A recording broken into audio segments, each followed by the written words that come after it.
오늘 하나님께서 우리에게 주시는 말씀은 구약성경 열왕기상 21장 27절로 29절까지의 말씀입니다. 구약성경 열왕기상 21장 27절로 29절까지의 말씀입니다. 제가 가진 성경으로는 구약 554쪽에 있습니다.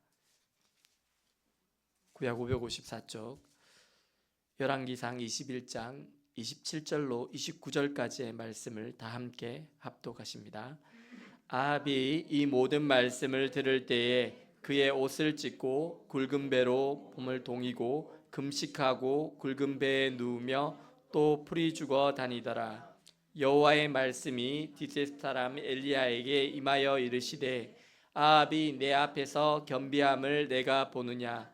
그가 내 앞에서 겸비함으로 내가 재앙을 저희 시대에는 내리지 아니하고 그 아들의 시대에야 그의 집에 재앙을 내리리라 하셨더라. 아멘.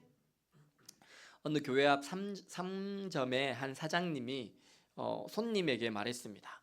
저 교회에 새로 부임해 오신 목사님의 설교가 아주 좋습니다. 그러자 손님이 사장님에게 묻습니다. 사장님, 혹시 그 교회의 설교를 들어보셨어요? 아니요? 그럼 설교가 좋은지 안 좋은지 어떻게 아세요? 목사님이 새로 부임하신 후에 저 교회의 성도님들이 외상값을 잘 갚고 교통신호를 잘 지키더라고요.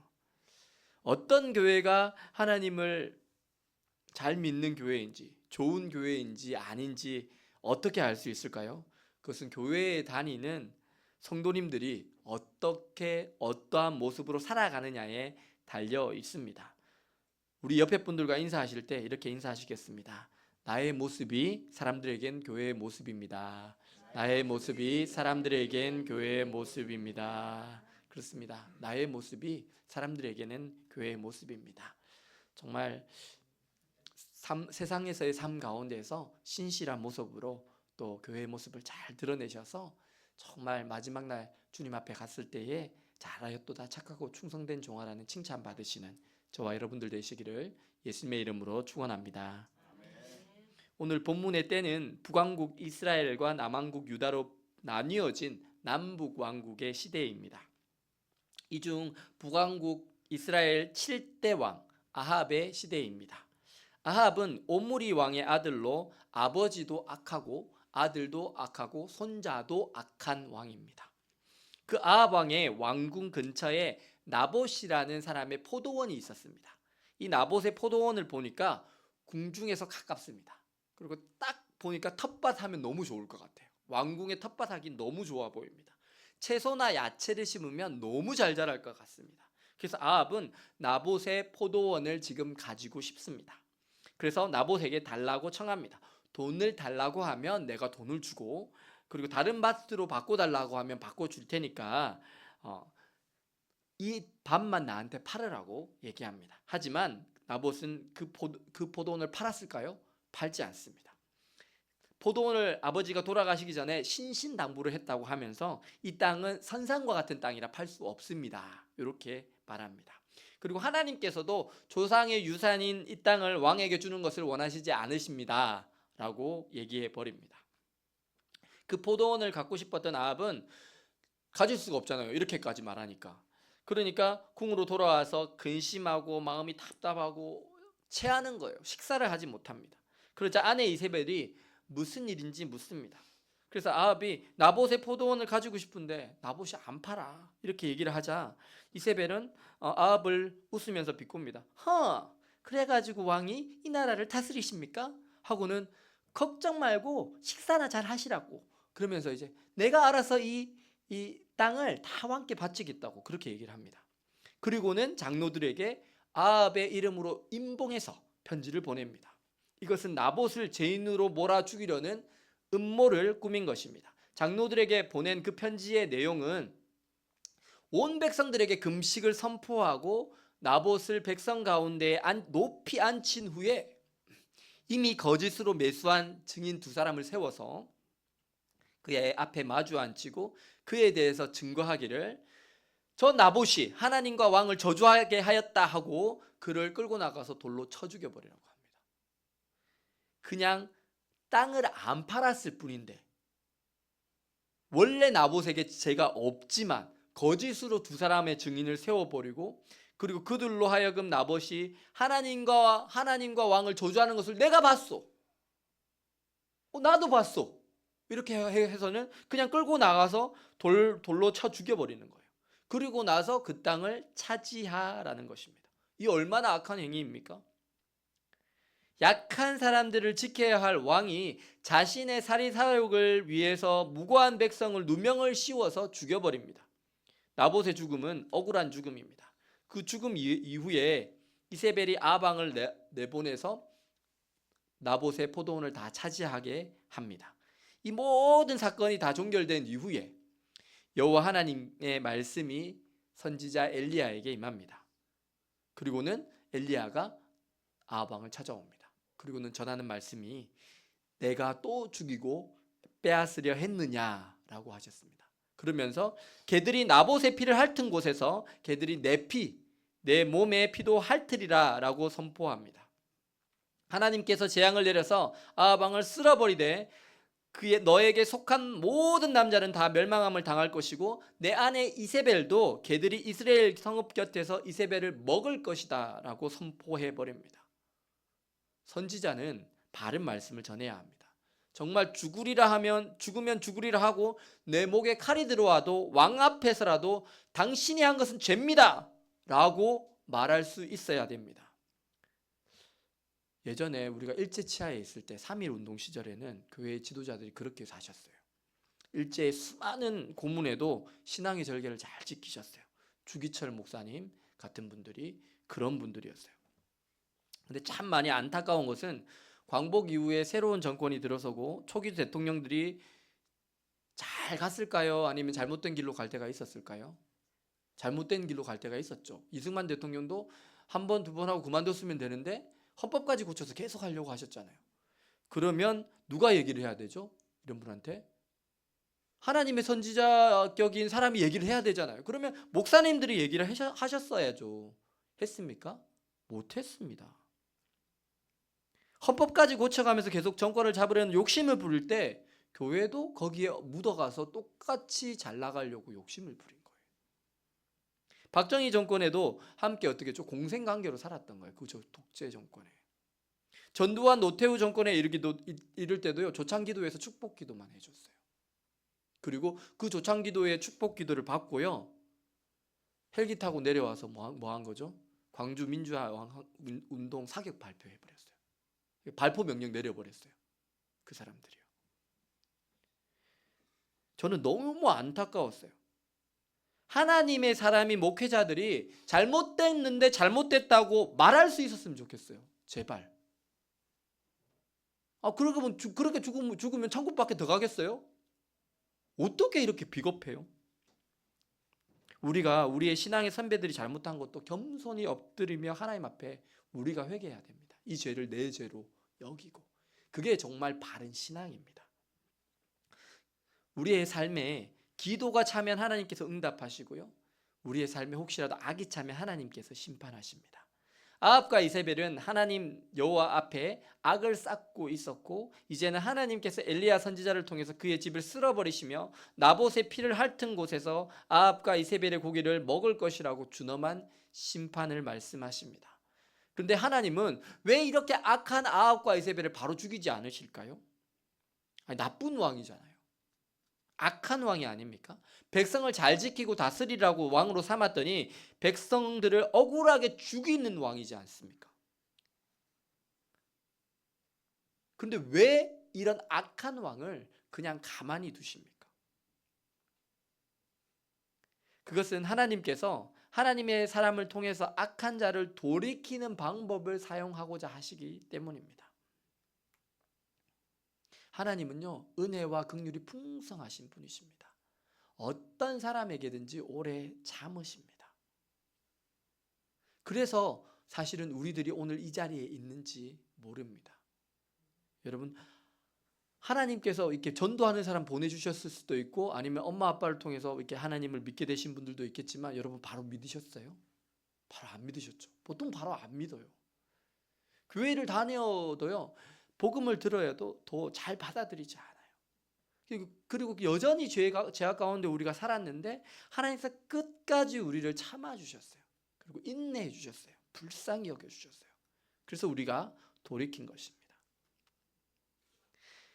아합이 아까 엘리야를 통해서 내가 또 죽이고 빼앗았느냐, 이제 너의 집에 남자가 끊임없이 죽을 거고, 이제 이세벨도 걔들이 그 피를 핥을 거고, 너도 너 피를 걔들이 핥을 거라고 말씀을 들었을 때에 아합이 어떻게 했을까요? 아합이요, 그 옷을 찢고요, 굵은 배로 몸을 동이고요, 금식하고 굵은 배에 누우며 풀이 죽어 다닙니다. 잠시 동안 하나님의 말씀 앞에 두려워하며 겸손히 회개하는 듯한 모습을 보입니다.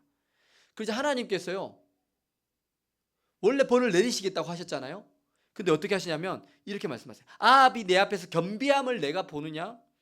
그가 내 앞에서 겸비함으로 내가 재앙을 저의 시대에는 내리지 아니하고 그 아들의 시대에야 그의 집에 재앙을 내리리라 말씀하시는 거예요.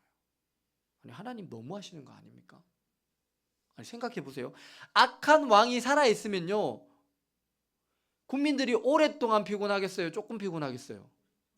오랫동안 피곤하잖아요. 계속 악을 행하면 국민들이 이거 다 죽어 나간다니까요.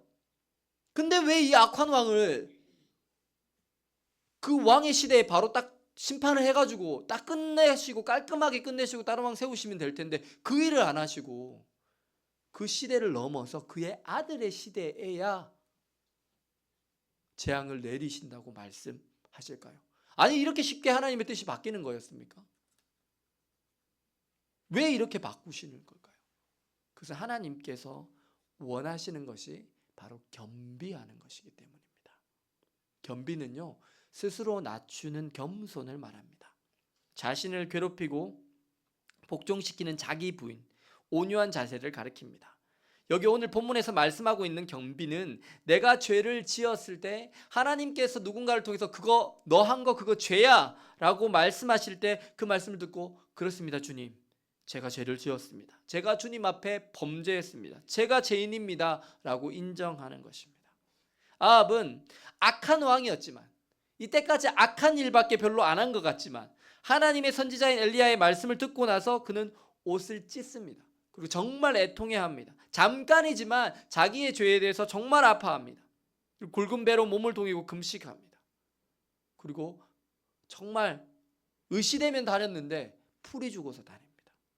성경에는 악한 왕의 시대에도 겸비하는 사람들을 통하여서 하나님께서 진노 중에도 긍휼을 베푸시는 모습이 많이 나옵니다. 여러분, 출애굽기, 여러분이 다 아시는 출애굽기 이야기에서 하나님께서 바로에게 명령하시는 것이 있습니다. 그게 뭐냐면 겸비입니다. 이집트의 왕인 네가 하나님 앞에서 겸비하라라는 것입니다. 왜 겸비하지 않느냐라는 것입니다. 하나님은 왕이건 황제이건 하나님 앞에서 겸비하기를 원하십니다. 그렇지 않을 때 하나님께서는 하나님의 매로 그 나라를 치십니다. 왜 애굽이 10가지 재앙으로 매를 맞았을까요? 그것은 애굽의 왕 바로가 하나님 앞에서 겸비하지 않았기 때문입니다. 제가 출애굽기 10장 3절 말씀을 함께 읽어드리겠습니다. 한번 읽어드리겠습니다. 모세와 아론이 바로에게 들어가서 그에게 이르되 히브리 사람의 하나님 여호와께서 말씀하시기를 내가 어느 때까지 내 앞에 겸비하지 아니하겠느냐. 내 백성을 보내라. 그들이 나를 섬길 것이라. 겸비하지 않았기 때문에 재앙이 애굽에 내려졌던 것입니다. 또한 르호보암 시대 때 이런 일이 있었습니다. 르호보암이 어떤 왕인지 아십니까? 솔로몬 왕의 아들입니다. 솔로몬 왕의 아들이었는데 그는 나라가 강성해지니까 교만해집니다. 율법을 버려버립니다. 하나님께 범죄하였습니다. 그래서 애굽 왕 시삭을 통해서 이스라엘을 치십니다. 그러자 그들이 하나님 앞에 찾아와 엎드립니다.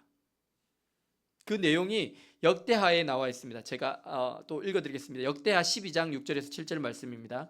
이에 이스라엘 방백들과 왕이 스스로 겸비하여 이르되 여호와는 의로우시다 하매 여호와께서 그들이 스스로 겸비함을 보신지라 여호와의 말씀이 스마야에게 임하여 이르시되 그들이 스스로 겸비하였으니 내가 멸하지 아니하고 저희를 조금 구원하여 나의 노를 시삭을 통해서 손을 통해서 예루살렘에 쏟지 아니하리라. 르호보암 왕은요 진짜 교만한 왕이었어요. 얼마나 교만했냐면요, 이스라엘 장로들이 찾아와 가지고 솔로몬 왕의 시대 때 뭘 많이 했는지 아세요? 여러분, 노가다를 엄청 많이 했어요. 뭐냐면 맨 처음에 뭐 지었죠? 성전 지었죠. 성전을 7년 동안 지었거든요. 그 뒤에 10몇 년 동안, 15년 정도 동안 왕궁을 지었거든요. 지었는데 솔로몬이 아내가 많았어요? 아니면 진짜 많았어요? 진짜 많았어요. 그냥 많은 정도가 아니라 진짜 많았어요. 근데 아내들이요 다 자국민들이었어요? 아니면 외국의 공주들이었어요?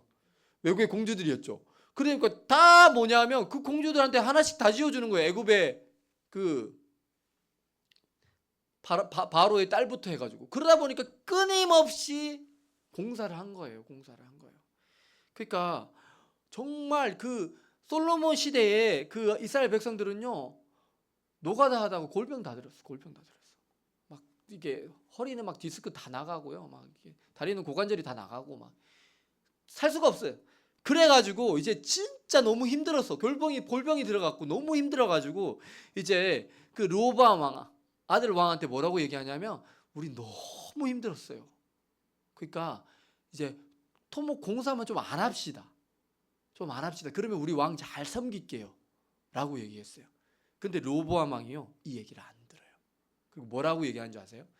우리 아버지의 허리보다 내 새끼손가락이 더 굵으니 우리 아버지는 너희를 채찍으로 다스렸거니와 나는 너희를 정갈 채찍으로 다스리리라.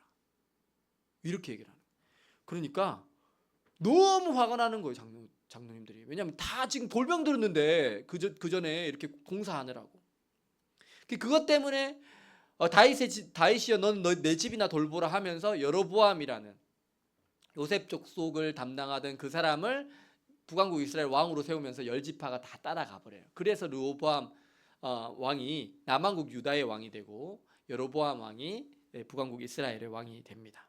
이렇게 그렇게 갈라졌는데, 근데 이렇게 교만한 왕인 르호보암 왕에게도요 하나님이 그가 겸비하는 것을 잠깐 보셨잖아요. 방금 읽었던 말씀에서. 그러니까 어떻게 하셨다고요?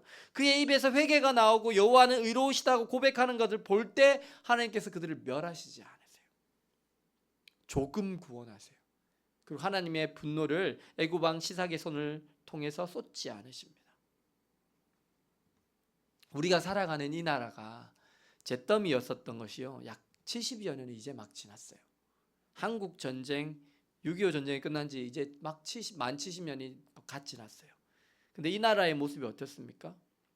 원래는 폐허 속에서, 가난과 굶주림 속에서, 고통 속에서 그렇게 하나님을 찾았어요. 우리가 주님께 부르짖었어요. 그런데 그 선조들의 믿음이 어디 있습니까? 이 나라는 이미 성공했고 배가 부르고 풍요 속에서 하나님으로부터 멀어져 가는 거예요. 예전에 삼각산이나 막 하늘산 그런 기도원과 같은 곳에서 부르짖었던 그 믿음은 어디 있죠?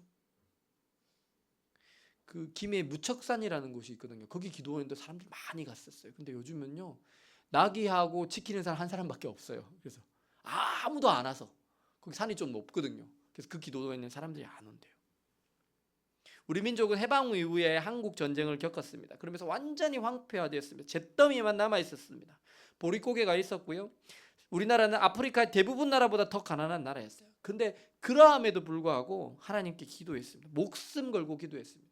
새벽마다 기도했습니다. 부르짖어 간구했습니다. 금요칠화에 가면요 산에 기도원에 가도 기도할 자리가 없어요.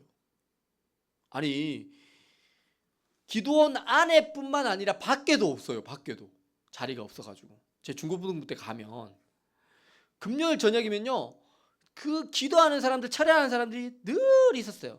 심지어는요 거기 기도원 가면 그 무덤 사이에서 기도하는 분도 봤어요. 그게 별로 안 불편하신가 봐요. 그분은 몇 번을 갔는데 그 자리에서 계속 기도해. 근데 매번 갈 때마다 딱 무덤이 있는데 그 양지 바른 곳에 무덤이 딱 있었거든요. 그 사이에서 막 방언으로 기도하시는 권사님도 있었어요. 저는 주로 올라가면 바위파였어요. 바위파. 저는 이제 부산에 있는 가나안 수양관이라고 있거든요. 금정 산성 위에 그쪽에 있는, 거기 가면 기도원을 지나서 쭉 가면 무덤길이 있고, 좀 더 올라가면 숲속길이 있고, 그 더 올라가면 바위가 있어요. 바위가 엄청 큰 바위가 있거든요. 엄청 큰 바위가 있는데 저는 바위를 좋아해요. 그래가지고 그 바위에 가면 또 거기도 또 사람이 와 있어. 그렇게 많이 올라가 있는데 바위에 또 사람이 있어가지고 저는 또 어떻게 하냐면, 또 사람이 있으면 또 저는 또 잘 기도를 못 해가지고 그 바위 틈에 들어가, 바위가 갈라져 있거든요. 그 틈과 그 틈 사이에 들어가서 기도하곤 했던 적이 있습니다. 우리가 그렇게 기도를 했었는데 그런 기도의 약속들을 다 잃어버렸어요. 제가 대학생 때요, 이렇게 그 1박 기도회 하면 우리 대학생들이 진짜 1박을 하면서 기도를 했어요. 밤 10시부터 새벽 5시까지 기도하고, 새벽 기도에 너무 졸려서 다 졸다가 목사님한테 엄청 죄송하지만 졸다가 그리고 집에 갔었던 기억이 있어요. 근데 요즘에는 전혀 그렇게 기도하지 않습니다. 예배를 한 2시간만 드려도 힘들어 하실걸요. 그렇습니다. 남왕국 유다가 망하고 70여 년간의 포로 기간을 마치고 바벨론이라는 도시에서 에스라를 주축으로 해서 그들이 예루살렘으로 돌아오는 사건이 있었습니다. 그런데 그들은 이스라엘로 돌아가는 그 행로를 하나님께서 지켜주실 것을 간절히 구합니다. 하나님께서 예루살렘 또 하나님의 도성으로 가는 길에서 적군들을 막아주시고 포로 귀한 자들을 도울 보병과 마병을 페르시아 왕에게 요청하고 싶었지만 하지 못했어요. 그리고는 그들이 하나님 앞에 금식하고 겸비하면서 기도해요.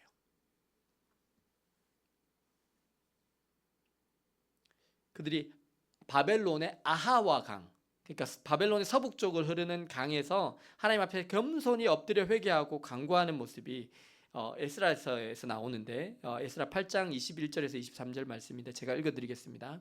그때 내가 아하와 강가에서 금식을 선포하고 우리 하나님 앞에서 스스로 겸비하여 우리와 우리 어린아이와 모든 소유를 위하여 평탄한 길을 그에게 간구하였으니, 이는 우리가 전에 왕에게 아뢰기를 우리 하나님의 손은 자기를 찾는 모든 자에게 선을 베푸시고 자기를 배반하는 모든 자에게는 권능과 진노를 내리신다 하였으므로 길에서 적군을 막고 우리를 도울 보병과 마병을 왕에게 구하기를 부끄러워하였습니다. 그러므로 우리가 이를 위하여 금식하며 우리 하나님께 간구하였다니 그의 승낙하심을 얻었더라. 하나님의 나라, 주님의 백성들에게 닥칠 안타까운 일들을 바라보면서 기도할 때 하나님께서 겸비하여 기도하는 자들을 그 기도에 응답해 주십니다. 또한 다니엘은요, 하나님 앞에 얼마 동안 그 나라의 앞으로 안 좋은 일들을 바라보면 일어날 일들을 보면서 세일에 동안 금식해요. 그러면서 겸비하여 기도하거든요. 그때 하나님께 천사를 보내서 이렇게 말씀하세요. 그가 내게 이르되 다니엘아 두려워하지 말라. 내가 깨달으려 하여 내 하나님 앞에 스스로 겸비하게 하기로 결심하던 첫날부터 내 말이 응답받았으므로 내가 내 말로 말미암아 왔느니라. 하나님은요, 겸비하는 사람의 마음을 너무나 기뻐하세요. 이 세상은 날이 갈수록 악해집니다. 참으로 아이러니한 것은 갈수록 나 자신이 죄인이라고 인정하는 사람이 없어진다는 사실입니다. 제가 얼마 전에 그 블랙박스 영상 있잖아요. 이렇게 한문철의 블랙박스 영상 이런 것들을 한 번씩 보는데, 어떤 사람이 지하 주차장에서 계산하는데 2분 30초 정도 기다리게 만들었어요. 2분 30초면 엄청 긴 시간 아니에요, 여러분? 그래서 그 사람 때문에 차량이요 2분 30초 동안 아예 한 대도 못 나가니까 줄을 길게 서서 계속 차들이 기다리고 있는 거예요. 그러면 사람이 많이 기다리고 있으면 카드로 빨리 결제하면 될 텐데 느릿느릿 트렁크에서 지갑 꺼내오고 바로 카드를 넣는 게 아니라 조수석에서 다시 문 열고 결제하는데, 제 같으면요 뒤쪽에 차에 죄송해요 이렇게 너무 죄송해요 이렇게 인사하고 할 것 같은데 한 번도 미안하다는 기색도 없어요. 그리고는 가는 거예요. 제가 그런 걸 보면서 너무 짜증이 났어요. 그냥 보는데도 제가 짜증이 나더라고요. 2분 30초 동안 그렇게 기다리고 있는 사람들을 보는데도. 그러면서 저게 교만이구나. 교만은요 모든 사람을 불편하게 합니다. 그 차가 벤츠였거든요. 보면서 너무 짜증이 났어요. 모닝을 타고 다니는 사람 절대 그렇게 살지 않습니다. 모닝을 타고 다니는 사람은요 바로 빼줘요. 아니면 그냥 우리가 빼주지 않아도 빵빵거려요. 빨리 빼달라고. 하나님은 교만이 차고 악이 차면 그를 심판하십니다. 그런데 아합 왕에게는 특별히 엘리야를 보내서 경고하셨어요. 하나님 왜 경고하셨을까요? 돌이키라는 거예요. 회개하고 겸비하라는 것입니다. 아합은 이미 악한 왕인데 왜 그에게 오래 참으실까요? 왜냐하면 인간이 다 악하기 때문입니다. 하나님 참지 않으시면요 우리도 다 없어요. 우리 역시 인지하지 못하는 악한 길들이 우리 가운데 있습니다. 그 악한 길에서 우리가 돌이키지 않을 때도 많이 있습니다. 오늘 아합에게 엘리야 선지자를 통해서 준엄한 심판의 메시지를 들려주신 하나님은 오늘 우리가 살고 있는 이 시대에도 예수님의 재림이 다가오고 있음을, 세상의 마지막이 오고 있음을 말씀하십니다. 우리는 과연 그 주님 앞에 겸비하시고 계십니까? 겸손히 우리의 죄를 인정하며 그 길에서 돌이키고 계십니까? 주님이 재림하시는 그날이 어떤 사람들에게는 기쁨과 감격이 되지만 어떤 사람들에게는 멸망과 심판이 될 것입니다. 오늘 우리의 삶은 어떠하십니까? 오늘 하나님 앞에 겸비하고 겸손히 주님 앞에 우리의 죄를 자백하시고 죄악에서 돌이키심으로 하나님이 기뻐하시는 공의와 정의를 행하며 겸손히 하나님과 동행하시는 저와 여러분들 되시기를 예수님의 이름으로 축원합니다. 우리 함께 찬양하고 또 기도하는 시간 갖도록 하겠습니다.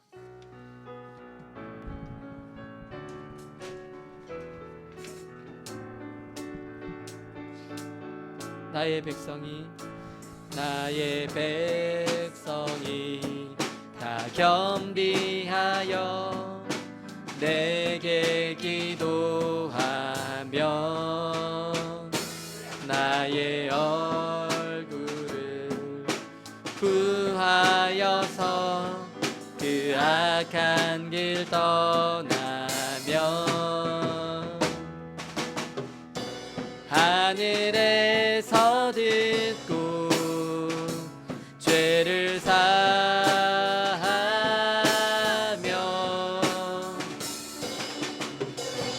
그들의 땅을 고치리라. 아버지여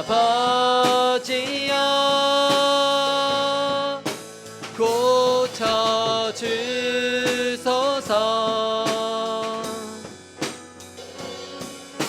이 나라 주의 것 되게 하소서.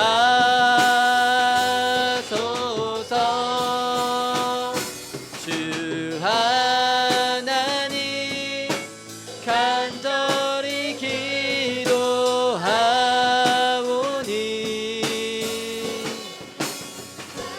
상한 이 땅 새롭게 하소서.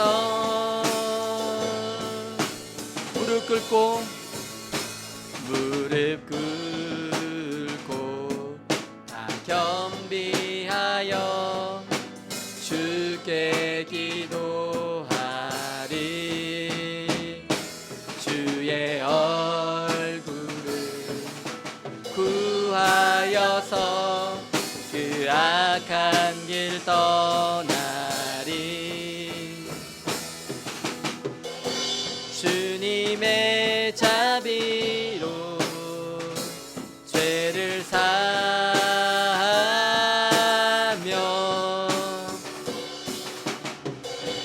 주님의 자비로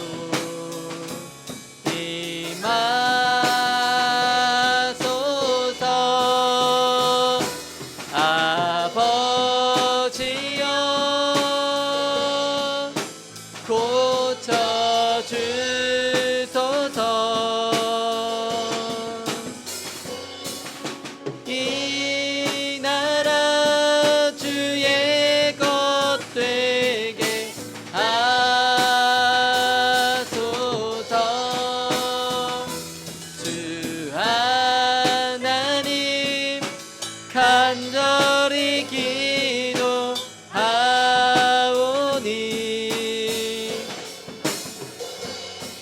상한 이 땅 새롭게 하소서. 아버지여, 아버지여, 고쳐주소서.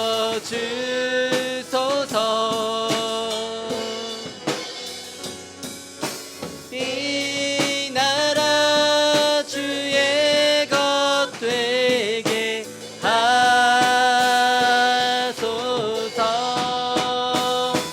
주 하나님 간절히 기도하오니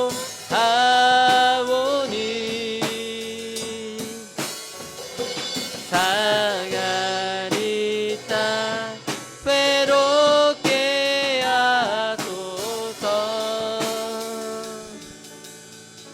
우리 시간 먼저 기도하며 나아갈 때 우리 특별히 오늘 말씀을 생각하면서 하나님, 저희들이 겸비하며 주님 앞에 나아갑니다. 하나님, 저희들을 불쌍히 여겨 주시옵소서. 이 땅을 고쳐 주시옵소서. 이 나라가 주의 것 되게 하여 주시고 하나님의 통치로 말미암아 회복되게 하여 주시옵소서. 그래서 하나님, 정말 이 새해 2025년 한 해는 하나님의 정의와 공의가 통치하는 땅 되게 하여 주시옵소서. 함께 기도하시겠습니다. 사랑과 은혜가 충만하신 하나님 아버지, 그렇습니다. 주님, 주의 은혜를 구합니다.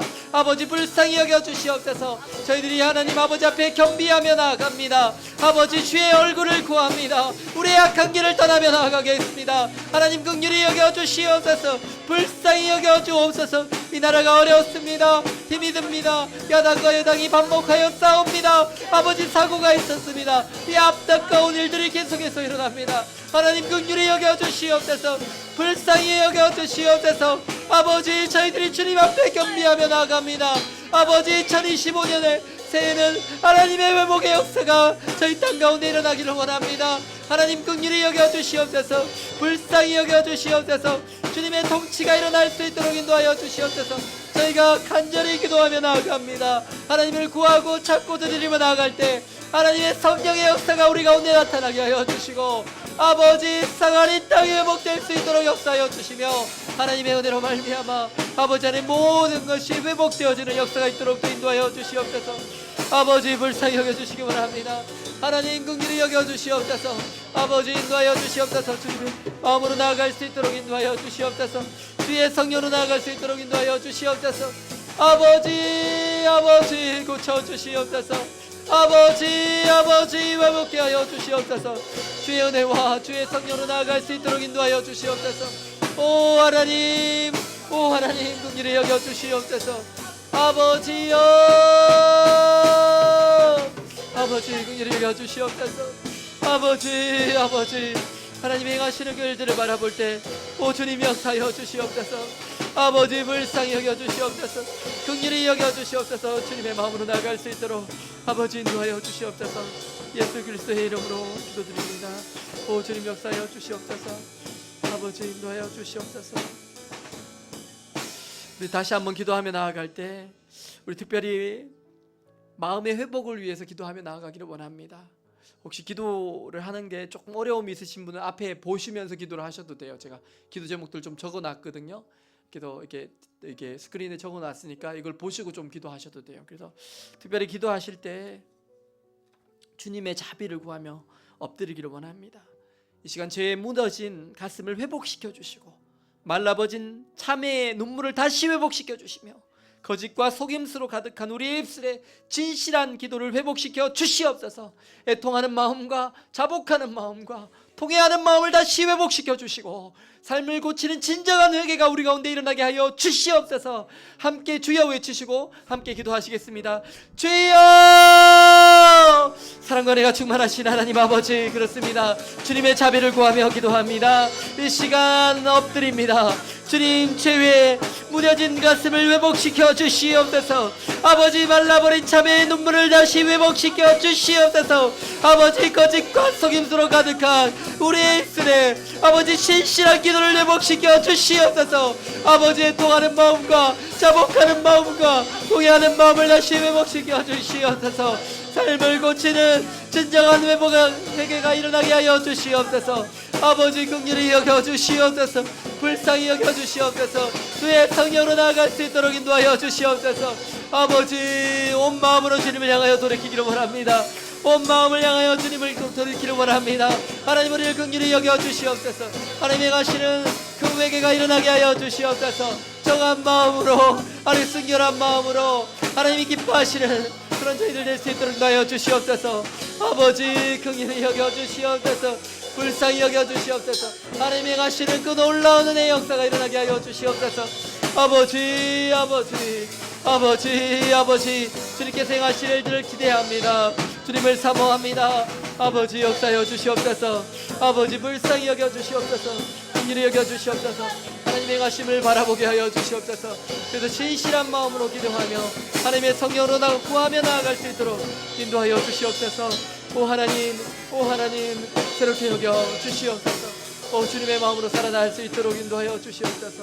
주님 감사합니다. 주님 감사합니다. 우리 다시 한번 기도하며 나아갈 때 우리 마음에 있는 우상들을 또 제가 하는 기도들을 드리며 나아가기를 원합니다. 앞에 스크린을 보셔도 됩니다. 이렇게 살아계신 주님 하나님을 주인으로 보기보다 돈을 주인으로 삼고 성공을 주인으로 삼고 쾌락을 주인으로 삼고 살았습니다. 내가 내 삶의 주인이 되어서 나의 만족과 유익을 위해서 살았습니다. 주님 용서하여 주시옵소서. 이제 영적인 가늠을 멈추겠습니다. 돈이라는 신, 성공이라는 신, 쾌락이라는 신에게 더 이상 마음을 빼앗기지 않겠습니다. 모든 우상을 제거하겠습니다. 주님 도와주시옵소서. 함께 기도하시겠습니다. 사랑과 은혜가 충만하신 하나님 아버지, 주님 하나님을 주인으로 삼기보다 아버지 돈을 주인으로 삼고 성공을 주인으로 삼고 쾌락을 주인으로 삼고 살았습니다. 내가 내 삶의 주인이 되어서 내가 나의 만족과 유익을 위해서 살아왔습니다. 하나님 용서하여 주시옵소서. 이제 영적인 가름을 멈추겠습니다. 돈이라는 신, 성공이라는 신, 쾌락이라는 신에게 더 이상 마음을 뺏기지 않겠습니다. 모든 우상을 제기하겠습니다. 하나님 도와주시옵소서. 그동안 내가 원하는 하나님을 만들어내고 내가 원하는 하나님을 섬겼던 죄를 회개합니다. 내가 원하는 모양으로 만들어낸 하나님이 아니라 이제는 있는 모습 그대로의 하나님을 섬기겠습니다. 말씀으로 계시는 하나님을 섬기겠습니다. 하나님 우리를 긍휼히 여겨주시옵소서. 아버지 나의 부도덕함과 이기심과 나의 욕심을 얼마나 하나님의 이름을 모욕하게 했는지 모릅니다. 아버지 하나님의 이름을 높이기보다 나의 이름을 드러내기 위하여 살아온 삶을 회개합니다. 먹든지 마시든지 무엇을 하든지 하나님의 영광을 위하여 살아가겠습니다. 하나님의 의를 위해서 주의 의의 길을 걸어가겠습니다. 하나님 인도하여 주시옵소서.